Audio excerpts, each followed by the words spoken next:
Authority monthly meeting. Today is October 14, 2025. First item on the agenda is public comment. Has anybody signed up?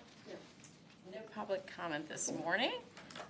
Next item on the agenda, unfortunately, we had a resignation after our last meeting. Taylor Franklin has resigned. As you all know, he was the vice chair, so we've asked the nominating committee to appoint a new vice chair so that we've got somebody in that position. Yeah, I mean, David and I are going to look at it and going to have a solution for next meeting. All right, that sounds good. And then we will honor Taylor at our November meeting, give him a proper send-off. The next item is a review and approval of the meeting minutes for September. Anybody have any comments on the September meeting? To approve. Got a motion from Mr. Brunke and a second from Penny Morgan. All in favor, say aye. Aye. All opposed, same sign. That motion carries. Next item is review of our financial statements for September. Ready, Howie? Mm-hmm.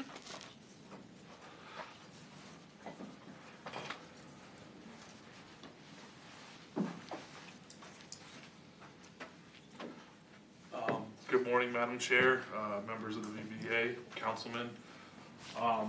I will be going through the monthly cash flows and the financial activity for the month of September 2025. For our first bank account, we have the operating account. At the beginning of September, we had a cash balance of $7,114,808.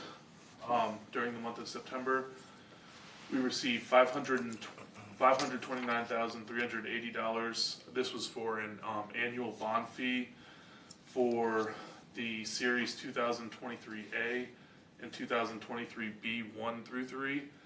That was paid by Westminster Canterbury. We also received another a different bond that they've been paying for years. This was for industrial revenue bond fee number 472, again paid by Westminster Canterbury, and that was for $82,251. We had $10,585 in interest income. We received $5,700 for the purchase of sand from the stockpile at Corporate Landing. That was purchased by RPC General Contracting. And then finally, we had $1,450 for the International Incubator sublease, covering the lease period of months 13 through 18, and that was paid by Nose Corporation. Operating cash disbursements for the month, we had just under $40,000. We actually had two payments to MVP just due to the timing. I think last month, I don't think we made a payment to MVP, so we had two payments to MVP. The first one was for just under $40,000 for Atlantic Park offsite asset construction and inspections. This was through July 31st, 2025. And then we also had the payment for the same services through August 31st, 2025. And that payment was $49,390. We had just over $15,000 for the monthly conduit management that is paid to Global Links. And that covered the period of September 15th through October 15th. We had $15,465 in legal services for the Atlantic Park project through July 31st, 2025. That was paid to Davis Commercial Law Group. And then finally, we paid $4,650 for utility markings in the Corporate Landing Business Park. That covered a period of June 9th through August 19th, 2025, and that was paid to Mid-Atlantic Surveying and Land Design. That leaves us with a ending cash balance in the operating account of $7,611,894. Because of those industrial bond fees, the balance actually went up this month for the operating. Then we also had the amounts that were paid by the VBDA at the beginning of September and then reimbursed by the city before the end of the month. We had the normal monthly two payments to Venture Waves The first one was for the Atlantic Park Entertainment Venue, draw number 31, and that was for $34,872. And then we had the draw number 31 for offsite infrastructure, also related to Atlantic Park, for $262,519. And then this month we also had $9,230. This was for the reimbursement of one half of the split of a Dominion Energy bill covering the periods of April 30th to May 29th, 2025. And that one was actually reimbursed by Live Nation, not the city. And then finally, for the Corporate Landing Business Park, we had draw request number 6 for offsite infrastructure and utility construction. That was paid to Sea Breezy Enterprises, and that was for just over $530,000. For the capital maintenance accounts, the amphitheater, there was no activity in September, so the balance of those appropriations stayed at $407,721. The Human Services Building, during the month we received the October monthly lease payment of $47,910, and we had a payment for the building roof, the Human Services Building roof and cooling tower replacement. This was paid to HBA Architecture for $23,498. And then we'll be receiving another payment for the Atlantic Park Entertainment Venue capital maintenance account next month. But so far we've only received one payment, so that balance stayed at $26,220. The final capital maintenance account, we have the VB National Golf Course. We received the August monthly revenue share agreement. That was $28,878. And then we had one payment, small payment, for fire alarm design, materials, and repairs. That was the final payment on that project. It was paid to BFPE for just over $1,000. That leaves our ending cash balance in the golf course capital maintenance account of $1,872,418. The incentive and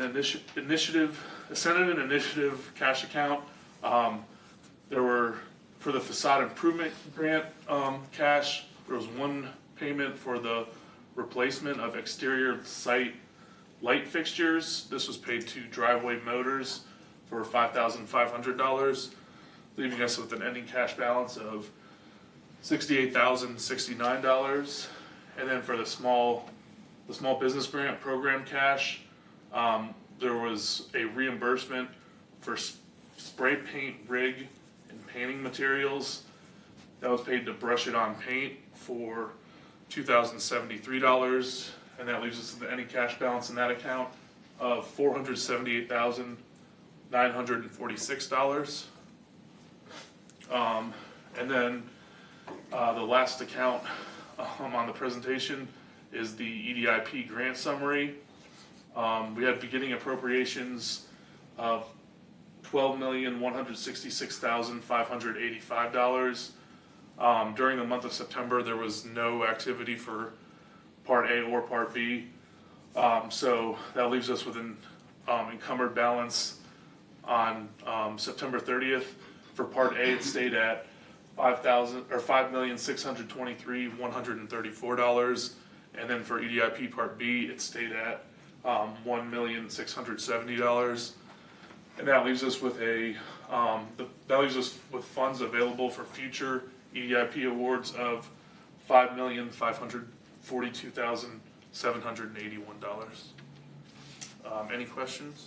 All right, thank you, Howie. Any questions for Howie? All right, thank you so much. Next item on the agenda is EDIP requests. The first one. This is a request for approval of a resolution on EDIP Part A award to Groundworks. Good morning. Vice Mayor, Councilmember Bellucci, Madam Chair, Commissioners, ladies and gentlemen. I'm here to present a request from Groundwork for an EDIP. Disclosures.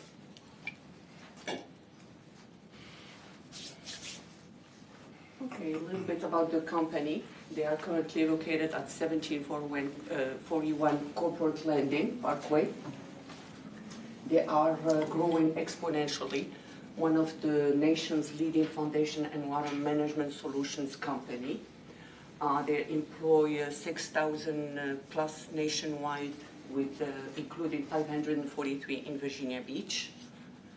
They generated 1.2 billion in revenue last year. Named 2025 top workplace in Hampton Roads by Inside Business.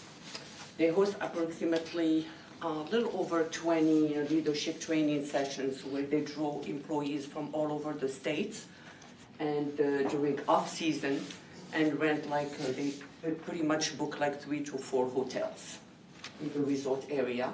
And they have their annual conference for 2,000 employees at the convention center. They gave me a breakdown, and they travel spend just for 2025 between those training sessions, $1,595,000 and $389,000. So Groundworks, well, they're no longer considering. They signed a 10-year lease with the BMK that is currently building their headquarters in Corporate Landing. For 23,000 square feet. Groundwork ran out of space, and they needed that, and this lease includes an option to purchase. It's proportional share after 5 years, and the lease payment go directly towards the purchase price. Before finalizing the move, Groundworks made a request if there are any grants that they could help them with the expansion. And also if they could have the access from the BMK building to the Groundworks building for the trails, which will happen because the mill group is they're under permitting to have their building constructed by 2026. So those are the EDIP projects details. They are investing $3.870 million. Building construction $2,030,000, machinery and tools $980,000, and FF&Es for $860,000. They retained 543 they will create 75 new jobs, high-paying jobs, and for a total FTEs for 680. The average salary is $114,866. 40 of those 75 jobs are Tier 2. So 98,000 plus, and 35 jobs Tier 1, $68,900,000. So that recommendation is toward $309,000 EDIP Part A, for $154,800 for capital investments, and $155,000 for jobs creation. All right, thank you, Any Isan. questions? Any questions? Yeah, David. Are they extending the path, or, I can't remember, I know we talked about it, or are we extending the path? No, we're not extending the path. So BMK will be building their path. So any development around the lake are responsible to build their part of the okay. trail. Yeah. Okay. So BMK will build their middle group, and BMI already exists. But there was a discussion about a bridge, correct, between BMK and Miller? Yes. Yeah. And- So that will be under the Miller Group Miller. Responsibility. Correct.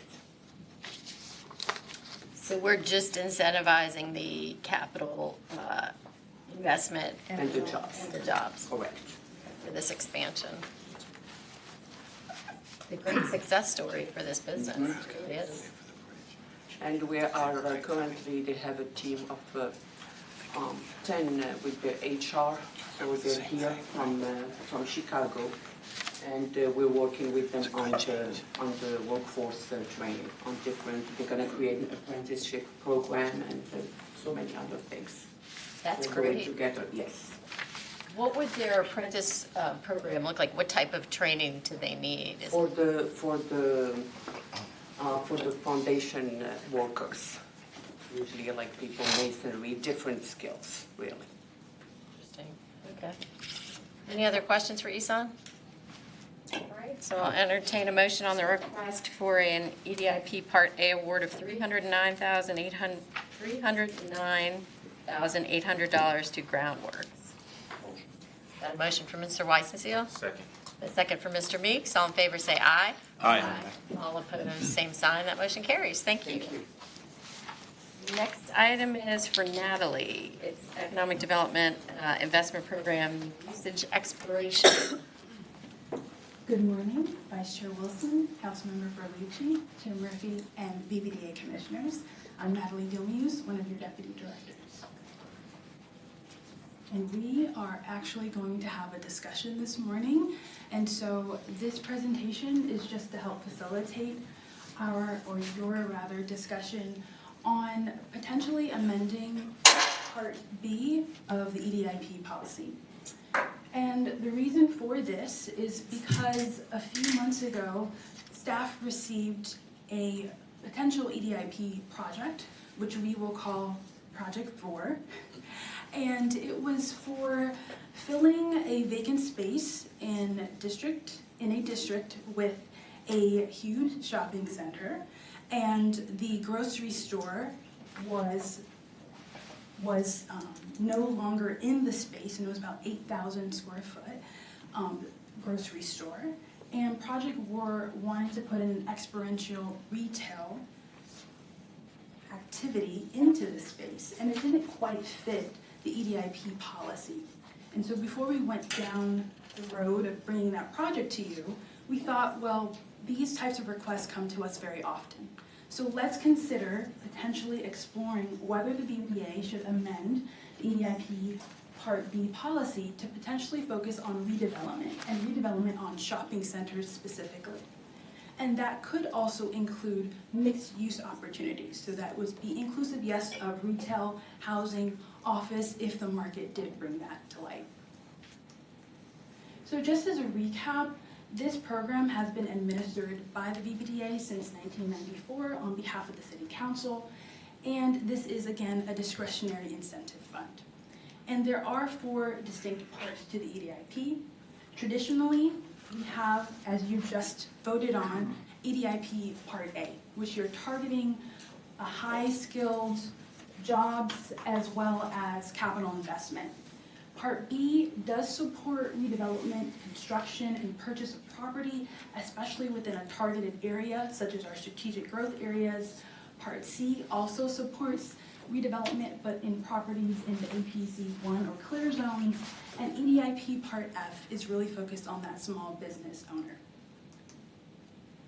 So just as a recap about policy Part B, this is what the threshold is currently for this policy. For every $1 in EDIP funds provided, you can also see the capital investment of $12.50 to be made in that project.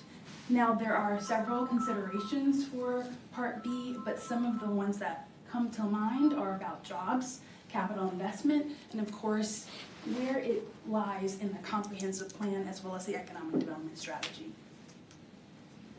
So here are some other considerations. Why amend the potential Part B? Well, one is that shopping centers have been receiving a lot of momentum in our city lately. According to CoStar, there's about 189 buildings that could be considered as part of or individually a shopping center. And on average, the year that the shopping center was built was 1990, with rentable square footage of 61,000 square feet. Right now, either underway or anticipated redevelopment of shopping centers include the 3 listed right there: Kemps River, Pembroke Mall, and Cypress Point Shopping Center. So other things to consider if you do choose to amend. One is just clarifying that eligibility criteria. For example, a shopping center that is poised to be redeveloped may not actually be located in a strategic growth area. So can this potential amendment be much broader? In addition to that, maybe considering raising or maintaining that capital investment by the developer, or even tying the performance to increased occupancy or the tax revenue that you might see from it, or even considering experiential retail. Is it a destination? Is it going to anchor the shopping center in a realized, refreshed way? What are the density opportunities in that particular location? Here are some examples of existing shopping centers, again, just to give you the breadth of what's possible if you were to amend this policy and considering the size and the scope and the age of these shopping centers. So here's some next steps. One is to consider that amendment of Part B to focus on including shopping centers in their redevelopment. But another step that you could do is also consider putting together a working group. So that working group would consist of staff as well as VBDA members, and really come back and return to this exact body and just talk about what that clarity of framework might look like going on in the future. And then, of course, you will have to go to City Council for any amendments to the policy at the end of the day. I'm here to take your questions, or rather for you to discuss. Thank you, Natalie.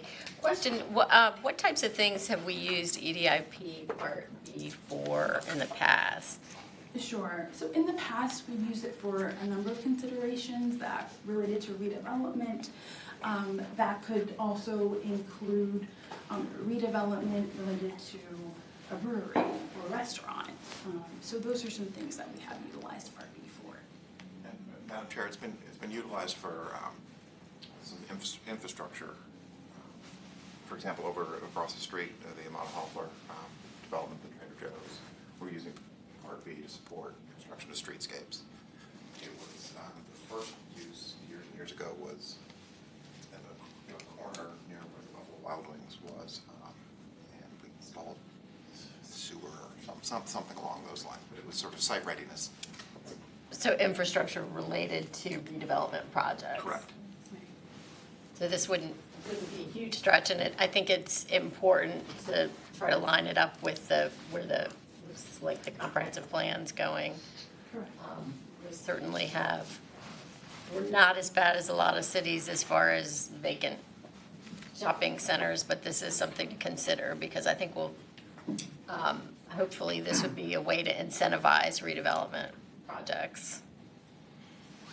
Is there a limit to the award that can be given at this time? It's not a limit, it's just based again on, sorry, go ahead. Under the policy, you are restricted, you can only use 50% of your annual appropriation for Part B. But an individual policy could, or an individual applicant could receive an award up to that limit in a year. And that is it's discretionary and totally up to you, not an entitlement. Bill? Would this be focused more on the owner and developer of the real property or the tenants that may be building out the property? Well, as of now, it goes to those that are developing, right, that project for Part B. So you could decide only developer, or you could decide that the tenant could be one that is gifted this incentive. In your thoughts and conversations that have been had, has there been a particular focus of discussion? Well, when we have focused on infrastructure projects, for example, it has been the developer specifically that has received that incentive.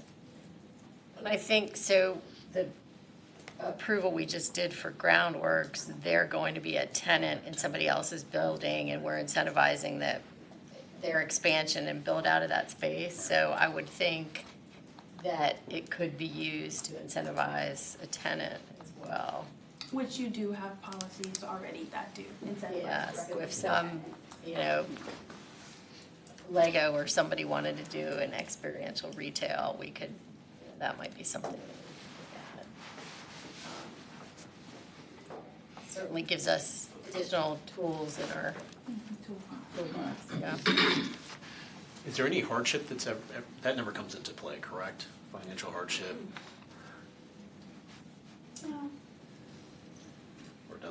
Again, it's a discretionary incentive, and really the but-for test, but for your assistance. I don't think we've always held that they must show financial hardship, but certainly they need to show what they're willing and able to bring to the table, and that capitalized investment needs to be secured. So that is something that you have in the past really thought through. I think it's part F mostly, right? And you're gonna find those small businesses that are really in need of support, and without your assistance, might not be able to do what they're asking you to do. In these circumstances, you're dealing with a much larger scale, and perhaps it might be better to make sure that, and ensure that they do have the capital to move forward with that project. I think a lot of these questions are for the working group, I would imagine. But does GAP financing, does that with the state program, I think it includes entertainment. I believe, do you, not sure? So we might look at that as well. There's a state program for, they've done an entertainment complex. So it sounds like there might be enough here to create a working group. Generally, I think people are supportive of the idea. We would need 2 volunteers to create a working group. And they would be working directly with you, Natalie. Yes, and Staff. whoever else on staff is. Are you volunteering, Mike? Okay, so, I'll volunteer as well. oh, good. Mike and Akil will be our volunteers for the standing committee. From a timing standpoint, what are you thinking, Natalie, by the end of the year? Or is that? That is very generous of you all, and really, I would think that 3 to 4 months Okay. would be a good enough time to get everything together. But we can do that. Okay. It can happen by the first of the year. How about that? And I think for the working group, it would be helpful to see some examples of maybe requests that we received where it was, square peg round hole, where staff didn't feel like we had this tool that we could utilize. So I think, the opportunities that maybe we missed or opportunities that we see out on the horizon, I think it would be helpful for you guys to talk about those and how we can really use this tool effectively. Any other questions for Natalie? All right, sounds like we have a plan. Thank you, Natalie. Next item on the agenda, this is exciting, this is brand new. We've got under our Attainable Workforce Housing Program, we have 2 requests.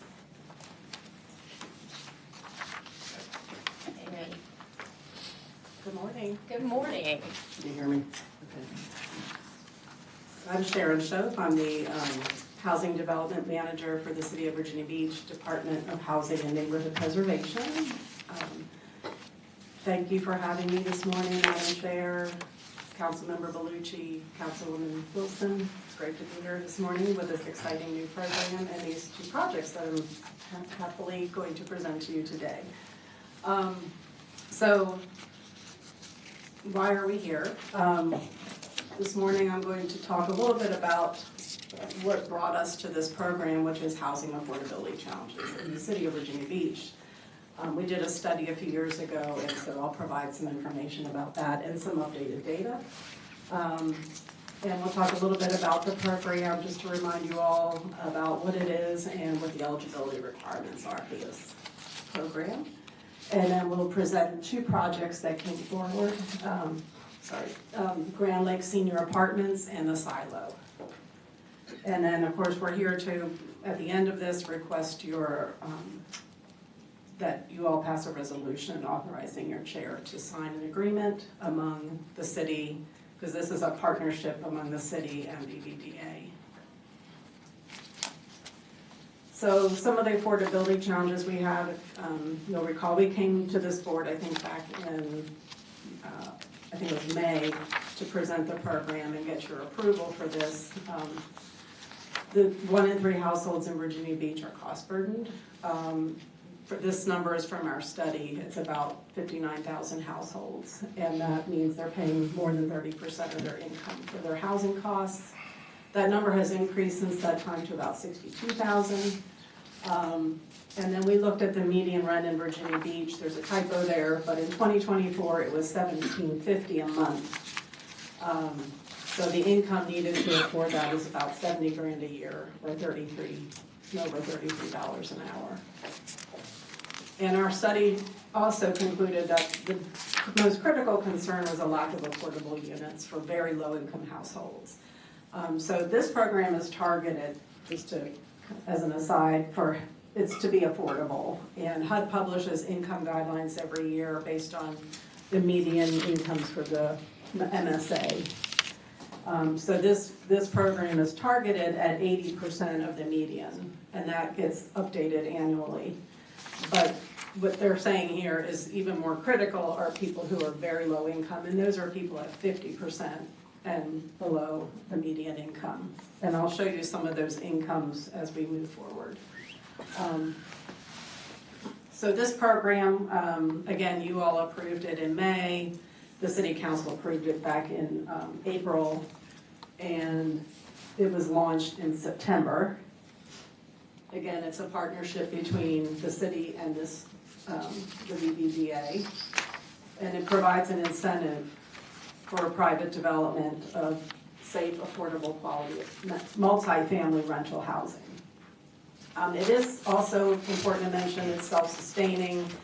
This did not require the City Council to come up with general revenue funds. It's actually funded, the developer pays the taxes on their development, and a portion of those incremental taxes are granted back to the developer as long as they perform as they're supposed to under this program. And the biggest performance measure is the income eligibility, and that they're charging rents that are affordable based on those incomes. So to be eligible, they have to be new construction projects. They have to be developed by a for-profit. Now, this does not mean that nonprofits can't participate. Usually what happens in the nonprofit world is if they're going to go after the most common development program for affordable housing, which is low-income housing tax credits, they form a for-profit entity. So this doesn't exclude nonprofits. Nonprofits that don't go through that method can typically go to City Council and get a full tax exemption. So I just wanted to make that clear. This does not exclude nonprofits. They can't have started construction on their project when they submit their application to us. So we are not entertaining projects that have already started. They have to have a demonstrable gap in their project financing. So they have to submit their operating pro formas and development pro formas to us to make that determination. And the projects can be either 100% affordable, or they can have a set aside of affordable units. They could also, so they are mixed income, they can also be mixed use. They could have commercial or retail components to them as well.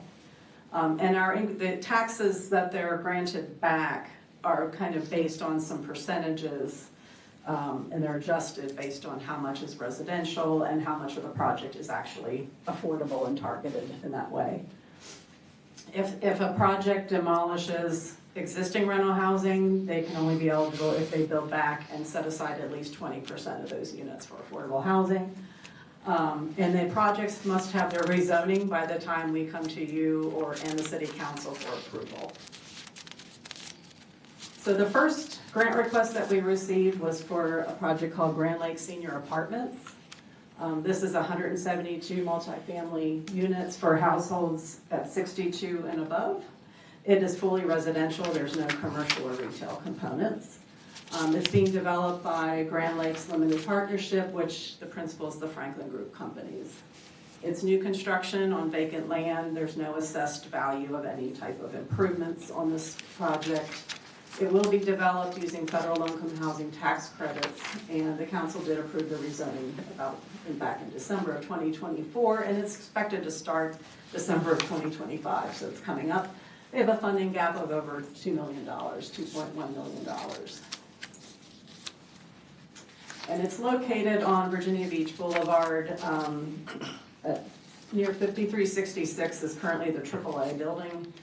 And so the AAA owns that whole parcel, that long strip there.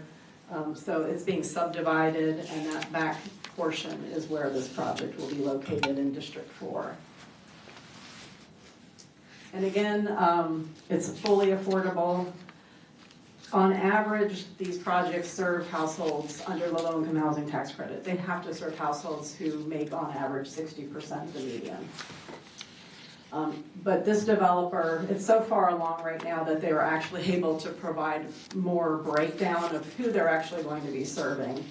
And over half of these will serve households below 50% of the median.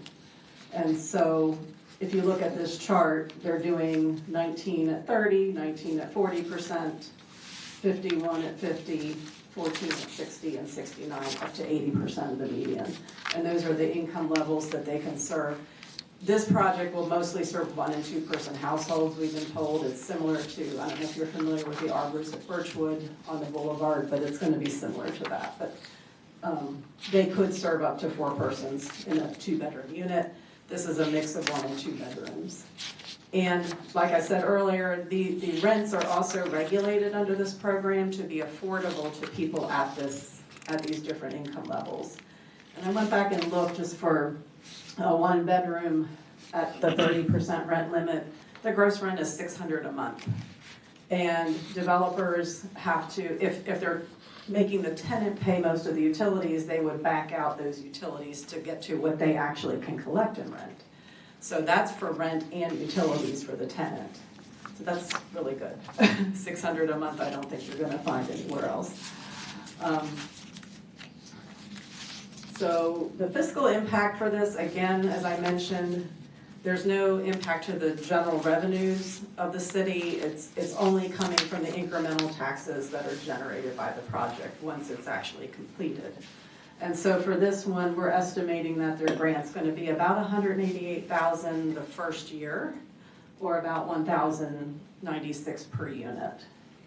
And we based this on, we looked at the actual assessed value of affordable units. They're usually assessed lower than market rate units because they just don't generate much income. So we estimated that the project would be assessed at project completion at about $21 million. And so based on the current tax revenue, that would generate about $206,400. The land is currently assessed at about $1.8 million, which is about $17,897. So the incremental tax for this one would be about $188,000. And again, because there's no commercial or retail uses, and because it's fully affordable, this developer would get 100% of those incremental taxes. They also are required to pay VBDA a 1% admin fee annually based on their grant amount. So the grant terms for this would be the base tax amount of $17,897. Again, annual grant payment would be based on 100% of the incremental taxes. They would be getting a grant term of 30 years, but those second 15 years are dependent on them putting in capital improvements of $10,000 per unit, which is about $1.7 million in those first 15 years. And then they would be required to serve households at the income levels that they indicated on average of 60% for 30 years. So the second grant request we got was for the silo. Sharon, can we stop and ask questions about the first one? Did anybody have a question on the first one? I did. It says senior apartments. Is this also going to be age restricted in addition to being income? So this will be available to seniors only? Right. Yeah, 62 and over for that one. I've got a question. What is the process for verification of the funding gap? What do we do to verify that? So the developer gives me their development pro forma, what their development costs are, and I look at those costs to make sure they're reasonable. And then what their operating costs are, so we also look at that as well, and all of their funding sources. So all the loans that they're taking on the project. This project in particular, the funding sources included 2 loans from Virginia Housing, and one of them is capped because it's a lower interest rate. VHDA uses a program called REACH at 3.95%, but they limit how much you can get for that. So I checked that. And then they also are going to apply for Virginia Housing, or got an allocation in the case of that one from Virginia Housing Trust Funds. And then they're also under the low-income housing tax credit program. What incentivizes developers to do it is a developer fee. That's their profit from doing it. They're plowing most of that back into the project as a funding source and paying that out of the cash flow. Well, the only way they can get the cash flow is if we provide the grant so that they can borrow additional funding from VHDA at that higher interest rate, unfortunately. But that's how the project's going to be working. So that's how we look at it. And do we cross-reference their pro forma income statement, their development pro forma to market on an interval of some sort? We look at sort of what the costs are and if they're reasonable based on, what are, these projects in terms of the cost to develop them are a little bit higher. There's extra fees involved for tax attorneys. The low-income housing tax credit program is pretty complicated. So they're usually a little bit higher, but yeah, we look at the overall cost per unit to see if it is reasonable. Yeah. And they're only getting, once they borrow that additional money, they're just barely making, there's a debt coverage ratio that Virginia Housing requires, it's 1.15. And that's what this gap financing that we're providing, or the rebate, it puts it back into their operating budget so that they can meet that 1.15 debt coverage ratio. And I think, Sharon, I would assume most of these are going to also be in a situation where they're getting housing, or they're getting funding from Virginia Housing, which means that they have to prepare a pro forma and they have to develop the units to, standards that Virginia Housing said. Yeah, and sometimes they're at a higher standard than market rate. They're incentivized, and sometimes that's a point of discussion with Virginia Housing is the cost might be higher, but they're also incentivized to do green building. And they're, in this case, they're competing sometimes for these credits.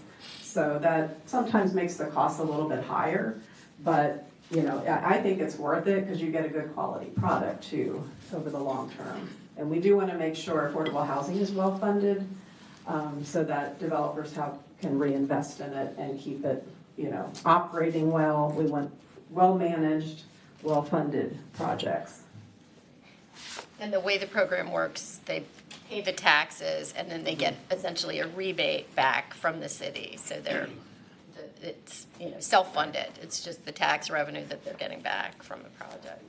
And then they have to also submit paperwork that they submit to VHDA to show they're in compliance with that's the key thing.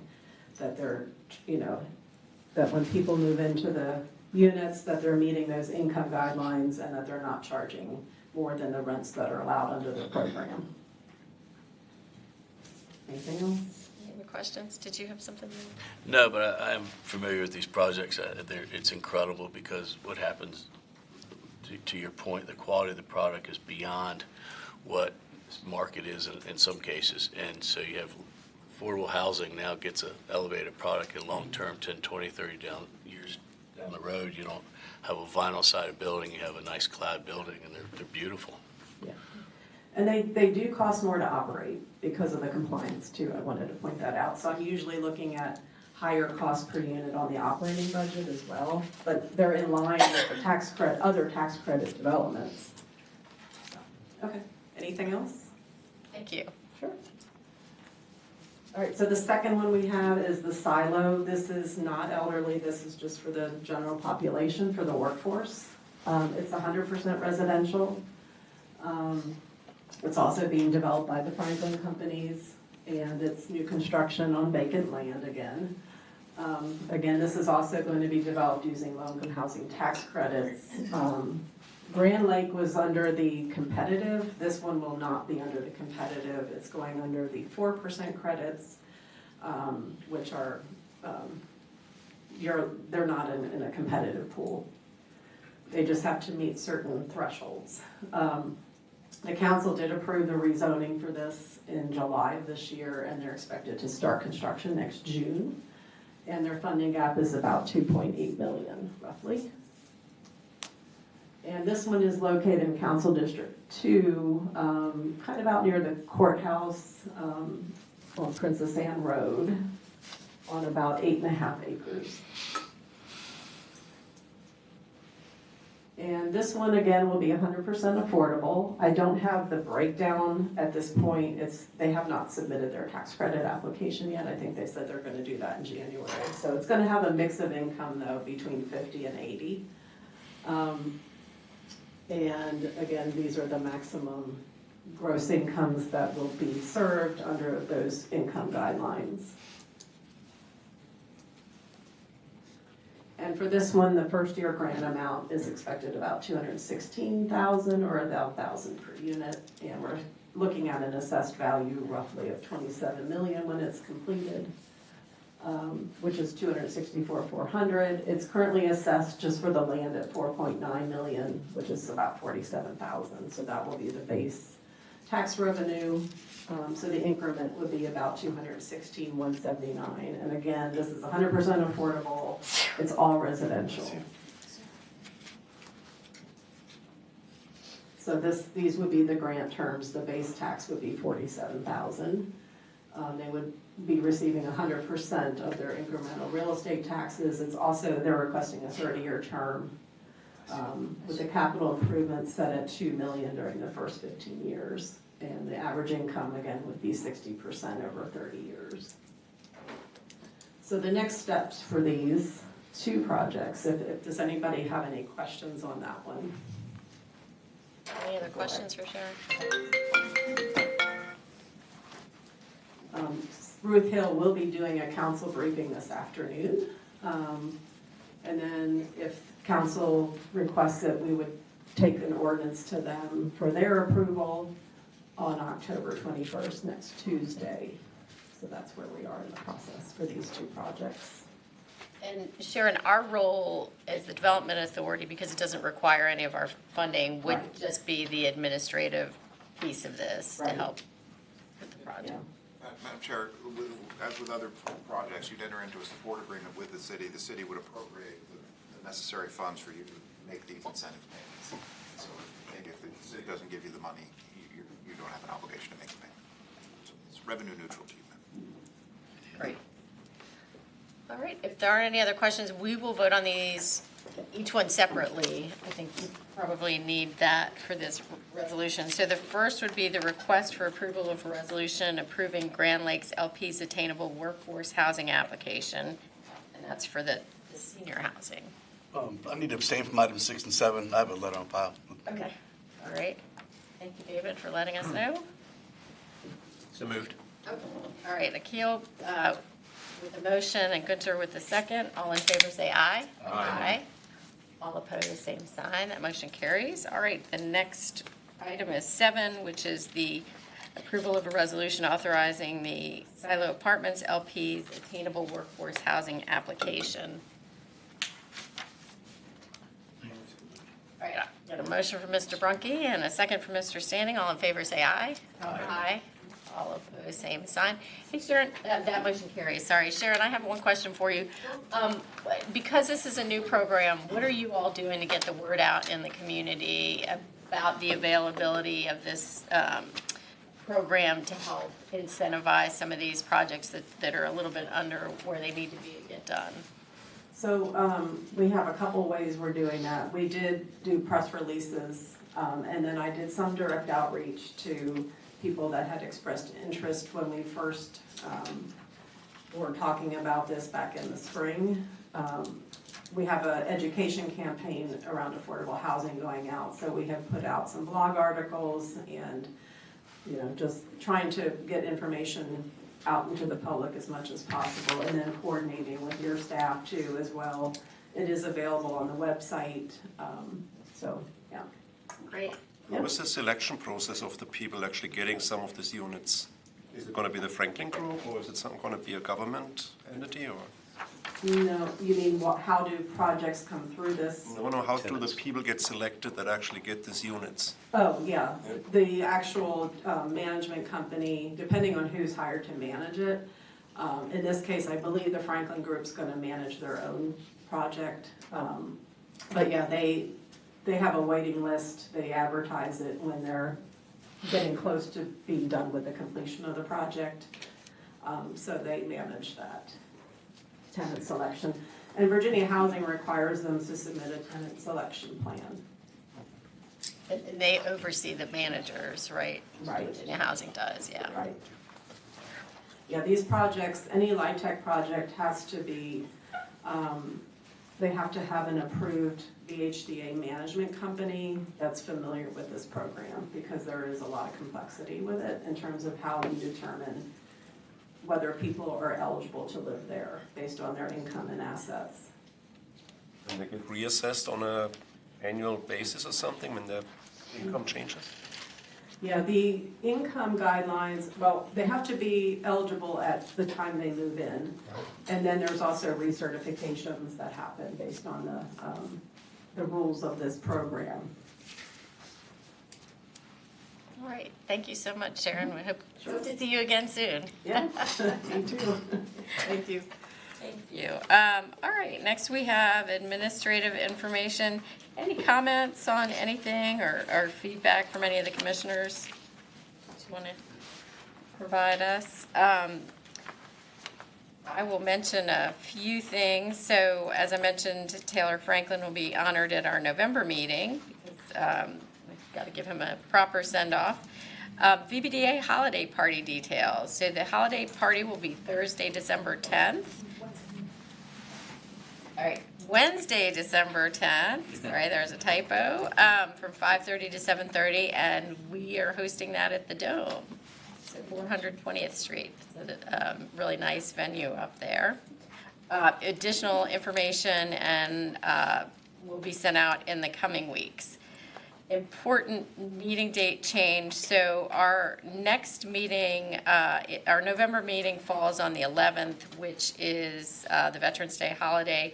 So we are going to be canceling that meeting and rescheduling it for November 18th, which is the following Tuesday. So instead of the second Tuesday in November, we will be meeting on the third Tuesday.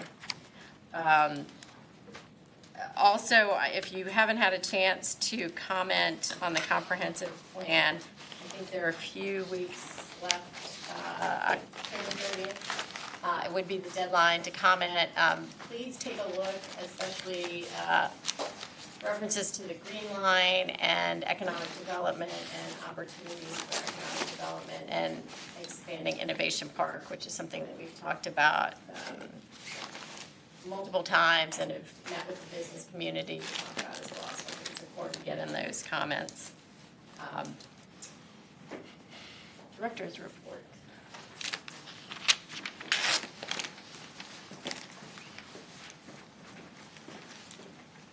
Good morning, Vice Mayor Wilson, Councilmember Berlucci, Madam Chair, members of the commission. I know you have a robust closed session, so I'll be brief in my comments this morning. As the chairwoman mentioned, the comprehensive plan is being presented to City Council today. We have a 2:30 start time and anticipate that presentation occurring about 3:30. Also, as she mentioned, the ability to provide comment is available until October 30th. So please do watch Ms. Warren's presentation and take a moment to comment on the draft document. I did want to share with you that staff's participating in the AUSA Defense Conference in Washington, D.C. this week, and then later at the Virginia Maritime Conference, which is ongoing from October 14th to the 16th. Please mark your calendar for the Hampton Roads Alliance event at the Sandler Center on October 29th. That'll be from 3 p.m. to 6 p.m. The Alliance has been working really closely with the member localities and their consultants to launch the Hampton Roads Playbook for Economic Development. We're happy to be the title sponsor for that event and host it here in the city of Virginia Beach. So again, that event is October 29th from 3 p.m. to 6 p.m. please make sure that you RSVP to attend. Our new and improved website launches today. We anticipate the full turnover to occur no later than tomorrow morning. So if you haven't taken a moment to visit yesvirginiabeach.com, please take a moment to do so. I think that you'll find that the new website is more user-friendly, it's very dynamic, and it's also now ADA compliant. I'd like to take a moment to thank the staff for their work on reinventing that website. It's going to be a really wonderful way to sell the city of Virginia Beach. So we're thrilled that that work has been complete as of today. And then lastly, you should have received an invitation, but later this month we'll celebrate the 50th anniversary of Bush, not only with their presence in the city of Virginia Beach, but their investment in the United States. So we anticipate hosting leadership from Germany for that celebration, as well as their leadership from across the country. So that celebration is scheduled for Friday, October 24th. Please, if you have not had a chance to RSVP, please do so. This is a wonderful and very monumental moment for their company, the city, and their investment in our country. So I'm happy to take any questions, but look forward to seeing you all soon. Wonderful. Thank you, Amanda. Thank you. Any questions? All right. Hearing none, the chair will entertain a, oh, sorry. Before you Oh, go to the sorry, Vice Mayor.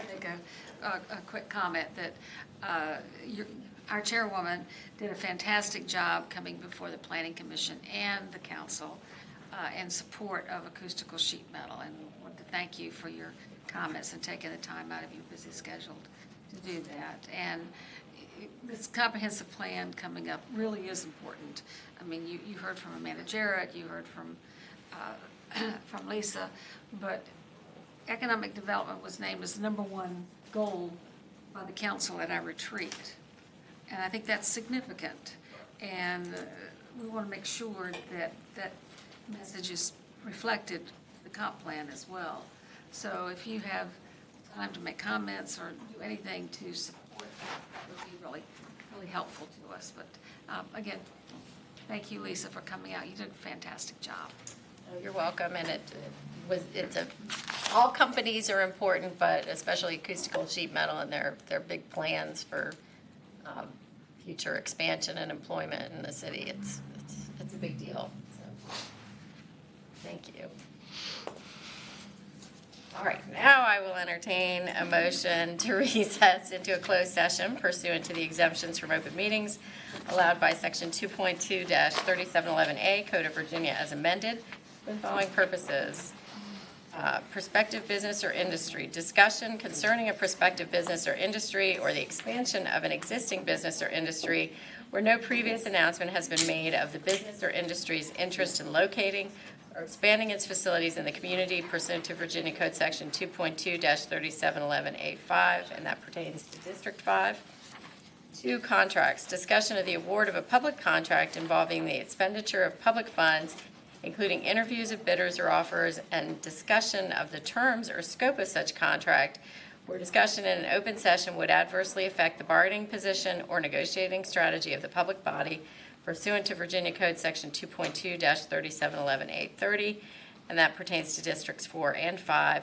And 3, publicly held property. Discussion or consideration of the acquisition of real property for a public purpose or of the disposition of publicly held real property, where discussion in an open meeting would adversely affect the bargaining position or negotiating strategy of the public body pursuant to Virginia Code Section 2.2-3711A3, and that pertains to District 5 as well.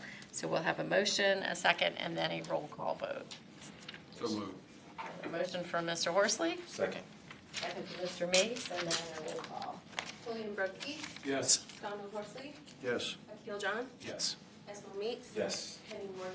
Yes. Lisa Murphy. Yes. Mike Standing. Yes. David Moore. Yes. Gunnar West. Yes.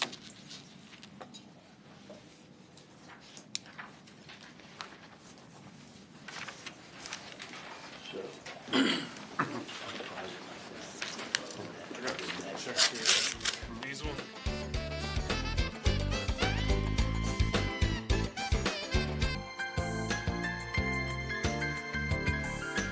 Closed session. Whereas the Virginia Beach Development Authority of the City of Virginia Beach has convened a closed meeting on this date pursuant to an affirmative recorded vote and in accordance with the provisions of the Virginia Freedom of Information Act. And whereas Section 2.2-3712 of the Code of Virginia requires a certification by this Virginia Beach Development Authority that this closed meeting was conducted in conformity with Virginia law. Now therefore be it resolved that the Virginia Beach Development Authority of the City of Virginia Beach, Virginia hereby certifies that to the best of each member's knowledge, 1, only public business matters lawfully exempted from open meeting requirements by Virginia law were discussed in the closed session to which the certification applies, and 2, only such public business matters as were identified in the motion convening the closed meeting were heard, discussed, or considered by the Virginia Beach Development Authority. We'll need a motion, a second, and then a roll call vote, and then we will also, after that, vote on our vice chair. Motion from Penny Morgan, second from Mr. Horsley, roll call vote. William Brumke. Yes. Donald Horsley. Yes. Keel John. Yes. Esmo Meeks. Penny Morgan. Yes. Lisa Murphy. Yes. Mike Standing. Yes. David Weiner. Yes. Mr. Weisenson. Yes. Is Esmail still here? All right, and then Gunter, would you provide us your quick recommendation for vice chair and Okay, we replacement? have some changes, and it would be William Brunke for vice chair. He used to be the treasurer. I would be taking on the treasurer position, and David Wiener would be then the secretary. All right, any questions for Gunter? Thank you all for stepping up. I'll need a motion and a second on that. Motion. Motion for Penny Morgan, second for Mr. Standing. All in favor, say aye. Aye. Aye. All opposed, same sign. That motion carries. Thank you. And Gunter, I need you to sign. Okay. We are adjourned. Thank you. First, That's the money. Okay, I'm done. Gotta go. Okay, Gunter, on the checking accounts. David, no, you need to sign the meeting minutes.